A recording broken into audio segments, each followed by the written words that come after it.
நஞ்சை கழனிகளின் நாயகனே நீ வாழ்க அப்படின்னு ராஜராஜ சோழன் படத்தில் ஒரு பாட்டு வரும். தமிழ்நாட்டின் நெற்களஞ்சியம்னு நான் சின்ன பிள்ளையில் படித்தது தஞ்சாவூர் தான், அதில் மாற்றமே கிடையாது. கலைகளின் தாயகம் தஞ்சை தான். தம்பி சொன்ன மாதிரி 1000 ஆண்டுகளுக்கு முன் ஒரு மிகச்சிறந்த அரசாட்சி இருந்ததும் தஞ்சையில்தான். குடவோலை முறை இருந்ததும் தஞ்சையில்தான். தமிழகத்தில் ஏன் இந்தியாவில் ஜனநாயகம் தலை தூக்கியதும் தஞ்சையில்தான். இன்று வரை சிற்பத்திலிருந்து தஞ்சாவூர் பொம்மை வரைக்கும் முன்னணியில் நிற்பது. உலகத்தில் எந்த மூலையில் திருக்கோயில்கள் உருவானாலும் அங்கே தஞ்சையிலிருந்து ஒரு சபதி போய் நிற்பார், ஒரு வேலை செய்கிறவர் இருப்பார்ன்றது தஞ்சையில் தான். இவ்வளவு பெரிய பிரம்மாண்டமான அரண்மனை இன்னமும் தமிழகத்தில் மீதம் இருப்பதும் தஞ்சையில் தான். மதுரையில் வந்தீங்கன்னா மகால் சின்னதாக இருக்கும். 1000 ஆண்டுகளுக்கு முன்னால் தஞ்சை தரணியில் இத்தனை பெரிய ஒரு கோவிலை கட்டி இவ்வளவு பிரம்மாண்டமாக சிவபெருமானின் லிங்கத்தை வைத்து இன்றைக்கும் வழிபட்டு வருகிற ஒரு 1000 ஆண்டு பழமையும் தஞ்சை தான். ஐயா போதுங்களா ஐயா? இல்லை எல்லாருக்கும் ஆசை இருக்குது. இதுதான் நான் வாங்க பேசலாம்னு கொடுத்துருக்க கூடாது. எல்லாரும் பேச ஆரம்பிச்சிருவாங்க. இதுதான் பிரச்சனை. பட்டிமன்றத்தில் அப்படி பேச முடியாது. நாங்கள் மேடையில் இருக்கிறவங்களுக்கு எங்களுக்கு நிறைய நெருக்கடி இருக்குது. ஒன்று தெரிஞ்சுக்கங்க, பேச்சு தீராத ஒன்று. காதலனும் காதலி பேசுகிறாங்களே, ராத்திரி 10 மணிக்கு ஆரம்பிக்கிறாங்க ஃபோனில். இது எப்படி உனக்கு தெரியும்னு கேட்காதீங்க. சொல்ல கேள்வி எல்லாருக்கும் எனக்கு தெரியாது. 2 மணி வரைக்கும் பேசியிருக்கிறாங்க. திரும்ப 5 மணிக்கு அலாரம் வச்சு கூப்பிட்டுறான். எப்படி இருக்க? என் ஞாபகம் வந்ததா? நான் தூங்கவே இல்லை. அப்போ ஏன் என்னை கூப்பிட்ருக்கலாமே? உன்னை நான் டிஸ்டர்ப் பண்ண விரும்பலை. நீ வேற நான் வேறையா? இப்படியெல்லாம் பேசுகிறாங்களே. கல்யாணம் ஆனால் ஒரு ஆள் இப்படி பேசியிருக்கானா? ராஜ்மோகன் அப்படியே ஒரு நிகழ்ச்சிக்கு போனாலும் தப்பு தப்பாக பேசுகிறாங்க. பேச்சு என்பது தீர்வதே இல்லை. எதை பற்றியும் பேசலாம், எந்த டாப்பிக்கை எடுத்துக்கலாம். முக்கியமாக கற்சிலன் ஆயினும் கேட்க பேச்சாளருக்கான தகுதிகள் என்ன? அஃது ஒருவன் ஒர்க்கத்தின் ஊற்றாம் துணை. அவன் நிறைய கேட்டான்னா கேள்வி ஞானம் அவனுக்கு எங்காவது உதவும். அடுத்தது கேட்கணும். ஏன்? செல்வத்துள் செல்வம் செவி செல்வம், அச்செல்வம் செல்வத்துள் எல்லாம் தலை. காது இருக்குங்கள்ல, அது மாதிரி ஒரு அருமையான ஒரு உறுப்பு இருக்காதுன்னு சொல்லுவாங்க. எப்போவும் திறந்த நிலையிலே இருக்குது. இப்போ நம்ம வாயை எந்நேரம் திறந்தே வச்சுருக்கோமான்னு சொல்லுங்கள். ஹோட்டலுக்கு போனால் திறக்கிறோம், பேசும்போது திறக்கிறோம். இதில் சில ஊர்களுக்கு நாங்கள் பேச போயிடுவோம். அது மழை காலத்தில் ஓப்பன் ஏரில் இந்த மாதிரி ஏதாவது மீட்டிங் போட்டிருப்பாங்க, ஹால் மீட்டிங் இல்லாமல். இந்த லைட்டுக்கு நிற்கும் கொசு வண்டு வாயை திறந்தால் உள்ளே போயிடும். எங்களை சில பேர் சுத்த சைவம், அன்னைக்கு அசைவம் ஆயிடுவாங்க. நண்டு சாப்பிட்டு வண்டு சாப்பிட்டவர் பேச்சாளர் வண்டு முருகன் ஆயிடுவார்.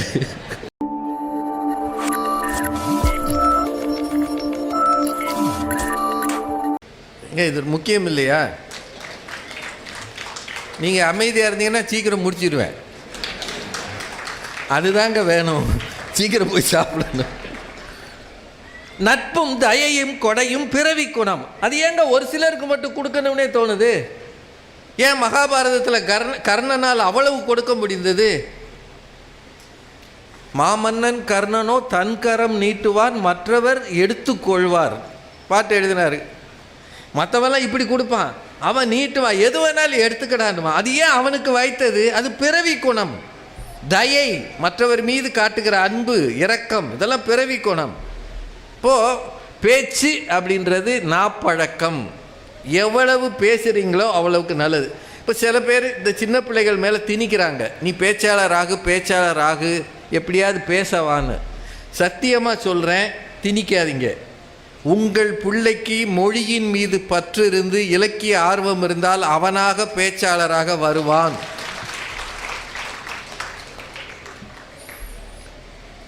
இங்கே மகாகவி பாரதி பேச்சாளர்களுக்கு ஒரு நல்ல ஒரு கைட்லைன் கொடுத்தார். உள்ளத்தில் உண்மை ஒளி உண்டாகின் வாக்கினிலே ஒளி உண்டாகும். வெள்ளத்தின் பெருக்கை போல் கவிப்பெருக்கும் கலைப்பெருக்கும் மேவுமாயின் பள்ளத்தில் விழுந்திருக்கும் குருடரெல்லாம் விழிபற்று பதவி கொள்வார்னர். தெள்ளுற்ற தமிழமிதின் சுவை கண்டார் இங்கு அமரர் சிறப்பு கண்டார்னு பாரதி சொல்வார். பள்ளத்தில் வீழ்ந்திருக்கும் குருடரெல்லாம் அப்படின்னா என்ன அர்த்தம்? பாமர ஜனங்கள் மேலே வர வேண்டும் என்றால் பேச்சை ஆயுதமாக கொண்ட எல்லாரும் உள்ளத்தில் உண்மை ஒளி உண்டானால் வாக்கினிலே ஒளி உண்டாகும், அதனால் பாமர ஜனங்கள் நன்மை பெறுவார்கள் என்று பாரதி மிக அழகாக சொன்னான்னா, உங்களுக்குள்ள ஒரு உண்மை இருக்கணும், தேடல் இருக்கணும், அவர்கள்தான் பேச்சாளராக வர முடியும். ஒன்று. ரெண்டாவது, ஒரு சொல் வெல்லும், ஒரு சொல் ஏங்க எல்லாரும் உணங்குறீங்க, கொல்லும். நீ பார்த்துருக்கீங்களா சண்டைகள்லாம் எதனால் வருன்றீங்க? சொந்தங்களுக்குள்ள என்னையை பார்த்து அப்படி கேட்டாயா, என்ன கேள்வி கேட்டான் தெரியுமா? ஜென்மத்துக்கு அவன் மூஞ்சில் முழிக்க மாட்டேன், ஒன்றுமில்ல அவன் அறிவு இருக்கான்னு கேட்டிருக்கான். அது கேட்டது உண்மை, இல்லைன்றது உண்மை. ஆனால் 4 பேர் முன்னாடி அவன் என்ன கேள்வி கேட்டான் தெரியுமா சார்? என் ஜென்மத்துக்கும் அவங்கிட்ட. இப்போ ஆசிரியர்களுக்கெல்லாம் பெரிய ஒரு நெருக்கடி இருக்கீங்க. யார் டீச்சர்ஸ் இருக்கீங்களா? யாரும் இல்லையா? இருக்காங்களா? இன்றைக்கி காலையில் இலக்கிய அரங்கம் நடத்தினாங்க இந்த அமைப்பு. அதில் 2 பேர் பேசினாங்க. அன்பழகன் ஒரு அறிஞர் பேசினார், பேராசிரியர் முனைவர். தமிழ் சொற்களில் இருக்கிற சொற்கள் எத்தனைக்கு என்னென்ன பொருள், ஒரு சொல் பல பொருள், பல பொருள் பல சொல் ஒரு பொருள், அந்த மாதிரி ஒரு அரை மணி நேரம் பேசினார். இந்த நாங்கள் சாயந்தரம் பேசுகிற ஜாலி நிகழ்ச்சியை மட்டும் கேட்காதீங்க, காலையில் பேசுகிறது மிகச்சிறப்பான நிகழ்ச்சி. நான் அதை கேட்டேன், முழுக்க கேட்டேன். அதுக்கப்புறமா முனைவர் இந்திரா காந்தின்னு ஒரு அம்மா, தமிழரும் உப்புன்னு நினைக்கிறேன் அவங்க பேசுனது. உப்பை பற்றி எவ்வளவு சொன்னாங்க தெரியுமா? எனக்கு ஆச்சரியமாக இருந்தது. அப்பேற்பட்ட அறிஞர்களையும் இந்த மாலை நேரத்தில் பயன்படுத்த வேண்டும் என்று என்னுடைய வேண்டுகோளாக வைக்கிறேன். ரொம்ப நல்லா பேசுகிறாங்க. எவ்வளவு ரிசர்ச் பண்ணியிருந்தாங்க தெரியுமா? உப்பு எப்படி இருந்தது? உப்பு விற்கிறவர்கள் உமனர்கள், அந்த வீட்டு பெண்களுக்கு உமட்டியர்னு பேர். ஏன் தமிழ்நாட்டிலேயே தூத்துக்குடி உப்பு சிறப்பானது அப்படின்னா, வருஷத்தில் 10 மாதம் அங்கே கடும் வெயில் இருக்கும், அதனால் அந்த உப்பு நல்ல படு வெள்ளையாக இருக்கும்னு எத்தனை செய்தி சொன்னாங்க. எனக்கு ஆச்சரியமாக இருந்தது. நான் அதை யூடியூப்பில் கேட்டேன். எப்போவுமே பிறர் பேசுவதை எவர் கேட்கிறாரோ அவர்தான் பேச்சாளராக தகுதியானவர். கற்றிலனாயினும் கேட்க. நான் படிக்க முடியாது, நான் அவ்வளவு செய்தியை நான் படிக்க முடியாது, எத்தனை புத்தகம் தேடுறது. ஆனால் அந்த முனைவர் இந்திரா காந்தி அவ்வளவு செய்திகளை சொன்னாங்க. நீ இன்னும் படிக்கணும்னு அவங்க சொன்னதை கேட்டு நான் புரிஞ்சுக்கிட்டேன். ஒரு உப்பை பற்றி ஒரு பெண்ணால் இவ்வளவு பேச முடியும் என்றால் நாம் கற்க வேண்டியது நிறைய இருக்கிறது. அரிதொரும் அறியாமை கண்டற்றால்ன்றதை தெரியும் போது தெரிஞ்சுக்கிறோம் இல்லையா? அது மாதிரி யாரெல்லாம் பேச்சாளர் ஆகணும்னு ஆசைப்படுறீங்களோ நீங்கள் மற்றவர்கள் பேசுவதை கேட்கணும். சரியா? என்னங்க நான் சொல்கிறது ஓகேவா? இல்லை அப்பப்போ உங்களை தொட்டு பார்த்து ஏதாவது தெரிஞ்சுக்கோம்னு தான். ஏன்னா உங்களை சுற்றி நிறைய பேருக்கு ஆசை இருக்குது. டிவியில் போய் பேசணும்னா பார்க்குற இடமெல்லாம் நமக்கு மரியாதை பண்ணுவாங்க. வாங்க சார், வாங்க சார், வாங்க சார். ஐயோ உங்களை பார்த்துட்டேனே, ஒரு செல்ஃபி எடுத்துக்கவா? இந்த செல்ஃபி வந்த பிறகு பேச்சாளர்கள் நிலைமை பரிதாபம். அதனாலே இப்போல்லாம் இறங்கி அப்படியே நேர வண்டிக்கு ஓடிடுறது. ஏன்னா செல்ஃபி எடுக்கிறேன்னு வர்றாரு, நல்ல மனுஷன், பெரியவர், கிட்ட வந்து இப்படி வைக்கிறாரு, வச்சு கிளிக் பண்ணுறதுக்கு பதிலாக ஆஃப் பண்ணிடுறாரு. கிளிக் பட்டனுக்கு பக்கத்தில் ஆஃப் பட்டன் இருக்குது, அது கோயின்னு சுற்றி ஆஃப் ஆகிடுது. இப்போ அவருக்கு என்னென்னா, கிட்ட வந்துட்டோம், விடவும் முடியாது. சார் இருங்க சார், ஒரு நிமிஷம் இதை சரி பண்ணிக்கிறேன் சார். நான் எவ்வளோ நேரம் நிற்கிறது? ஒரு படத்துக்கு ஏதோ ராஜ்மோகன் படம்னாலும் காத்திருக்கலாம், சினிமாவிலேயாவது மூஞ்சி தெரியும். இவர் இந்த படத்தை எடுத்து என்ன பண்ண போகிறாரு? யாருக்கும் கொடுக்க போகிறதும் இல்லை, யார்கிட்ட கொடுத்தாலும் எவனும் பார்க்க போகிறதும் இல்லை. நீங்கள் எல்லாரும் யோசித்து சொல்லுங்கள், நீங்கள் செல்ஃபியில் அழகாக இருக்கீங்க, நீங்களாக எடுத்த செல்ஃபி? ஏன்னா அந்நேரம் தான் நமக்கு மூஞ்சி கோணலாக இருக்கும், பல்லு வெளியே தெரியும், அப்புறம் இந்த கேமரா ஆங்கிள் சரியாக வராது. அதை வச்சு என்னதையா பண்ண போகிறோம்? ஆனாலும் நான் என்கிற எண்ணம் வந்துடுது இல்லையா? என்னை நானே அழகாக பார்க்கிறது. முன்னாடி கண்ணாடியில் பார்த்து அழகு பார்த்துக்கிட்டு இருந்தோம், இப்போ செல்ஃபி எடுத்து அழகு பார்க்குறோம். இப்படியெல்லாம் பேரும் புகழும் கிடைக்கும், பேச்சாளர் ஆயிடலாம் அப்படின்னு எல்லாருக்கும் ஒரு ஆசை இருக்குல்ல. ஆனால் அது ஒரு நினச்சோன்னே நடக்கிறது இல்லை. உண்மையை சொல்கிறேன், நான்லாம் எவ்வளோ கஷ்டப்பட்டிருக்கேன்றது எனக்கு தான் தெரியும். அதை பற்றி மட்டும் சொல்லிடலாமா? ஒருத்தன் கஷ்டப்பட்டான்றத உடனே எல்லாரும் சொல்லு.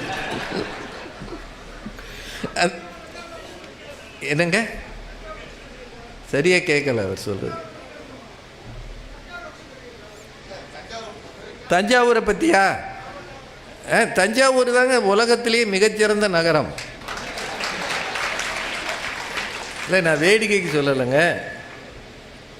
நஞ்சை கழனிகளின் நாயகனே நீ வாழ்க அப்படின்னு ராஜராஜ சோழன் படத்தில் ஒரு பாட்டு வரும். தமிழ்நாட்டின் நெற்களஞ்சியம்னு நான் சின்ன பிள்ளையில் படித்தது தஞ்சாவூர் தான், அதில் மாற்றமே கிடையாது. கலைகளின் தாயகம் தஞ்சை தான். தம்பி சொன்ன மாதிரி 1000 ஆண்டுகளுக்கு முன் ஒரு மிகச்சிறந்த அரசாட்சி இருந்ததும் தஞ்சையில்தான். குடவோலை முறை இருந்ததும் தஞ்சையில்தான். தமிழகத்தில் ஏன் இந்தியாவில் ஜனநாயகம் தலை தூக்கியதும் தஞ்சையில்தான். இன்று வரை சிற்பத்திலிருந்து தஞ்சாவூர் பொம்மை வரைக்கும் முன்னணியில் நிற்பது. உலகத்தில் எந்த மூலையில் திருக்கோயில்கள் உருவானாலும் அங்கே தஞ்சையிலிருந்து ஒரு சபதி போய் நிற்பார், ஒரு வேலை செய்கிறவர் இருப்பார்ன்றது தஞ்சையில் தான். இவ்வளவு பெரிய பிரம்மாண்டமான அரண்மனை இன்னமும் தமிழகத்தில் மீதம் இருப்பதும் தஞ்சையில் தான். மதுரையில் வந்தீங்கன்னா மகால் சின்னதாக இருக்கும். 1000 ஆண்டுகளுக்கு முன்னால் தஞ்சை தரணியில் இத்தனை பெரிய ஒரு கோவிலை கட்டி இவ்வளவு பிரம்மாண்டமாக சிவபெருமானின் லிங்கத்தை வைத்து இன்றைக்கும் வழிபட்டு வருகிற ஒரு 1000 ஆண்டு பழமையும் தஞ்சை தான். ஐயா போதுங்களா ஐயா?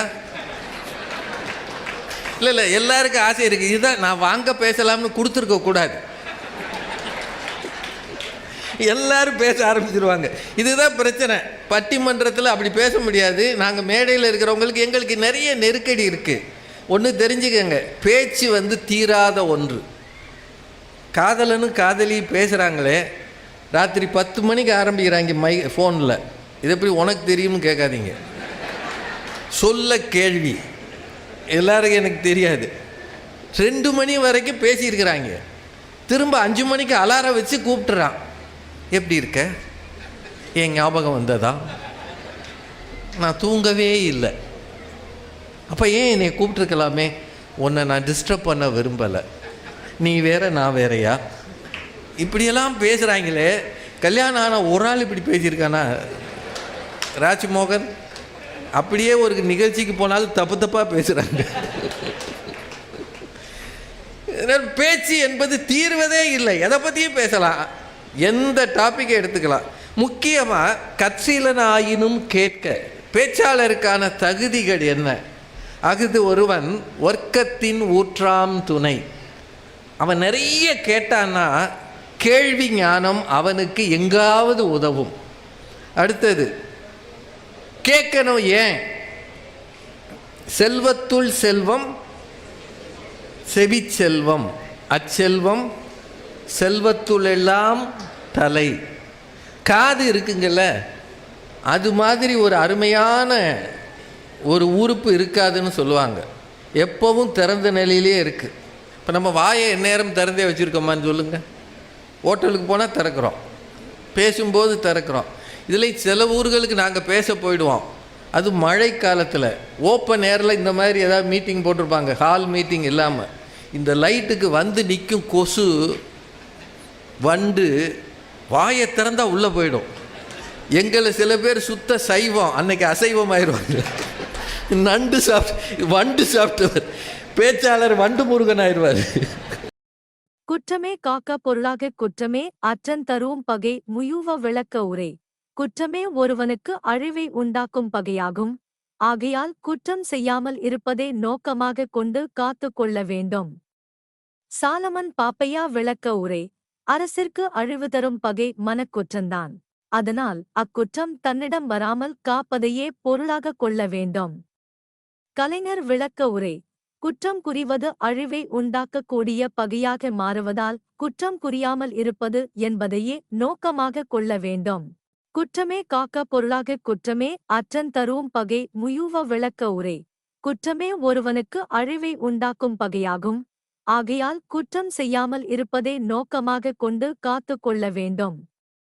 சாலமன் பாப்பையா விளக்க உரை. அரசிற்கு அழிவு தரும் பகை மனக்குற்றந்தான். அதனால் அக்குற்றம் தன்னிடம் வராமல் காப்பதையே பொருளாகக் கொள்ள வேண்டும். கலைஞர் விளக்க உரை. குற்றம் புரிவது அழிவை உண்டாக்கக்கூடிய பகையாக மாறுவதால் குற்றம் புரியாமல் இருப்பது என்பதையே நோக்கமாகக் கொள்ள வேண்டும். குற்றமே காக்க பொருளாகக் குற்றமே அற்றன் தரும் பகை முயூவ விளக்க உரை. குற்றமே ஒருவனுக்கு அழிவை உண்டாக்கும் பகையாகும். ஆகையால் குற்றம் செய்யாமல் இருப்பதே நோக்கமாகக் கொண்டு காத்துக் கொள்ள வேண்டும். சாலமன் பாப்பையா விளக்க உரை. அரசிற்கு அழிவு தரும் பகை மனக்குற்றந்தான். அதனால் அக்குற்றம் தன்னிடம் வராமல் காப்பதையே பொருளாகக் கொள்ள வேண்டும். கலைஞர் விளக்க உரை. குற்றம் புரிவது அழிவை உண்டாக்கக்கூடிய பகையாக மாறுவதால் குற்றம் புரியாமல் இருப்பது என்பதையே நோக்கமாகக் கொள்ள வேண்டும். குற்றமே காக்க பொருளாகக் குற்றமே அற்றன் தரும் பகை முயூவ விளக்க உரை. குற்றமே ஒருவனுக்கு அழிவை உண்டாக்கும் பகையாகும். ஆகையால் குற்றம் செய்யாமல் இருப்பதே நோக்கமாகக் கொண்டு காத்துக் கொள்ள வேண்டும். சாலமன் பாப்பையா விளக்க உரை. அரசிற்கு அழிவு தரும் பகை மனக்குற்றந்தான். அதனால் அக்குற்றம் தன்னிடம் வராமல் காப்பதையே பொருளாகக் கொள்ள வேண்டும். கலைஞர் விளக்க உரை. குற்றம் புரிவது அழிவை உண்டாக்கக்கூடிய பகையாக மாறுவதால் குற்றம் புரியாமல் இருப்பது என்பதையே நோக்கமாகக் கொள்ள வேண்டும். குற்றமே காக்க பொருளாகக் குற்றமே அற்றன் தரும் பகை முயூவ விளக்க உரை. குற்றமே ஒருவனுக்கு அழிவை உண்டாக்கும் பகையாகும். ஆகையால் குற்றம் செய்யாமல் இருப்பதே நோக்கமாகக் கொண்டு காத்துக் கொள்ள வேண்டும். சாலமன் பாப்பையா விளக்க உரை. அரசிற்கு அழிவு தரும் பகை மனக்குற்றந்தான். அதனால் அக்குற்றம் தன்னிடம் வராமல் காப்பதையே பொருளாகக் கொள்ள வேண்டும். கலைஞர் விளக்க உரை. குற்றம் புரிவது அழிவை உண்டாக்கக்கூடிய பகையாக மாறுவதால் குற்றம் புரியாமல் இருப்பது என்பதையே நோக்கமாகக் கொள்ள வேண்டும். குற்றமே காக்க பொருளாகக் குற்றமே அற்றன் தரும் பகை முயூவ விளக்க உரை. குற்றமே ஒருவனுக்கு அழிவை உண்டாக்கும் பகையாகும். ஆகையால் குற்றம் செய்யாமல் இருப்பதே நோக்கமாகக் கொண்டு காத்துக் கொள்ள வேண்டும். சாலமன் பாப்பையா விளக்க உரை. அரசிற்கு அழிவு தரும் பகை மனக்குற்றந்தான். அதனால் அக்குற்றம் தன்னிடம் வராமல் காப்பதையே பொருளாகக் கொள்ள வேண்டும். கலைஞர் விளக்க உரை. குற்றம் புரிவது அழிவை உண்டாக்கக்கூடிய பகையாக மாறுவதால் குற்றம் புரியாமல் இருப்பது என்பதையே நோக்கமாகக் கொள்ள வேண்டும். குற்றமே காக்க பொருளாகக் குற்றமே அற்றன் தரும் பகை முயூவ விளக்க உரை. குற்றமே ஒருவனுக்கு அழிவை உண்டாக்கும் பகையாகும். ஆகையால் குற்றம் செய்யாமல் இருப்பதே நோக்கமாகக் கொண்டு காத்துக் கொள்ள வேண்டும். சாலமன் பாப்பையா விளக்க உரை. அரசிற்கு அழிவு தரும் பகை மனக்குற்றந்தான். அதனால் அக்குற்றம் தன்னிடம் வராமல் காப்பதையே பொருளாகக் கொள்ள வேண்டும். கலைஞர் விளக்க உரை. குற்றம் புரிவது அழிவை உண்டாக்கக்கூடிய பகையாக மாறுவதால் குற்றம் புரியாமல் இருப்பது என்பதையே நோக்கமாகக் கொள்ள வேண்டும். குற்றமே காக்க பொருளாகக் குற்றமே அற்றன் தரும் பகை முயூவ விளக்க உரை. குற்றமே ஒருவனுக்கு அழிவை உண்டாக்கும் பகையாகும். ஆகையால் குற்றம் செய்யாமல் இருப்பதே நோக்கமாகக் கொண்டு காத்துக் கொள்ள வேண்டும். சாலமன் பாப்பையா விளக்க உரை. அரசிற்கு அழிவு தரும் பகை மனக்குற்றந்தான். அதனால் அக்குற்றம் தன்னிடம் வராமல் காப்பதையே பொருளாகக் கொள்ள வேண்டும். கலைஞர் விளக்க உரை. குற்றம் புரிவது அழிவை உண்டாக்கக்கூடிய பகையாக மாறுவதால் குற்றம் புரியாமல் இருப்பது என்பதையே நோக்கமாகக் கொள்ள வேண்டும். குற்றமே காக்க பொருளாகக் குற்றமே அற்றன் தரும் பகை முயூவ விளக்க உரை. குற்றமே ஒருவனுக்கு அழிவை உண்டாக்கும் பகையாகும். ஆகையால் குற்றம் செய்யாமல் இருப்பதே நோக்கமாகக் கொண்டு காத்துக் கொள்ள வேண்டும். சாலமன் பாப்பையா விளக்க உரை. அரசிற்கு அழிவு தரும் பகை மனக்குற்றந்தான். அதனால் அக்குற்றம் தன்னிடம் வராமல் காப்பதையே பொருளாகக் கொள்ள வேண்டும். கலைஞர் விளக்க உரை. குற்றம் புரிவது அழிவை உண்டாக்கக்கூடிய பகையாக மாறுவதால் குற்றம் புரியாமல் இருப்பது என்பதையே நோக்கமாக கொள்ள வேண்டும். குற்றமே காக்க பொருளாக குற்றமே அற்றன் தரும் பகை முயுவ விளக்க உரை.